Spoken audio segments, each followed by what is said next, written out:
It's along about verse 15 of Matthew 20. It says, is it not lawful? Remember, they got upset because he paid the other guys. The guys that worked all day got upset because the Lord of the vineyard paid everybody the same. And this is God's answer, because this is the picture of God and a picture of his kingdom. Is it not lawful for me to do what I will? Boy, that's a serious question.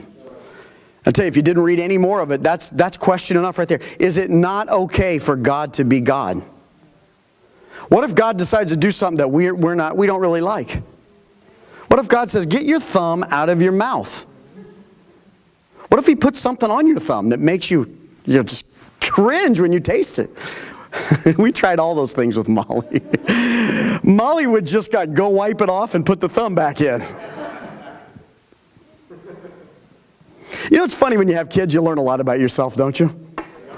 I don't know how many times I had the thought, God, how much of a thumb do I have in my mouth? How many things what are you going through, Lord? Because of me.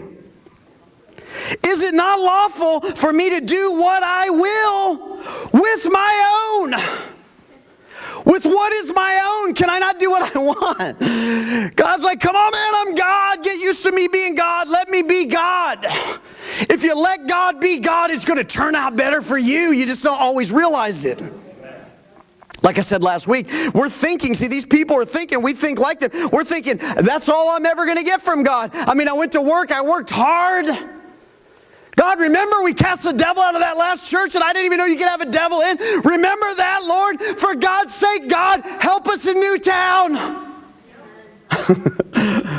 We think stuff like that. God's like, hey, is it still okay for me to do what I want to do? I'm like, yes, sir, Lord, it is, because I know at the end of the day, if I only feel like I have a penny in my hand, if I only feel like I got unfairly treated, I know God is God and he's not unfair. God will come through at the end of the day. What are we talking about? We're talking about ripping the blinders off of your life. Rip the fog, the cloud out from over your family. Say, God, you are welcome here. Don't think it, say it. Declare it. Speak to the mountain when it doesn't feel like it. And say, fog out. Come on. When the devil comes to you with a crazy message, tell him where to go.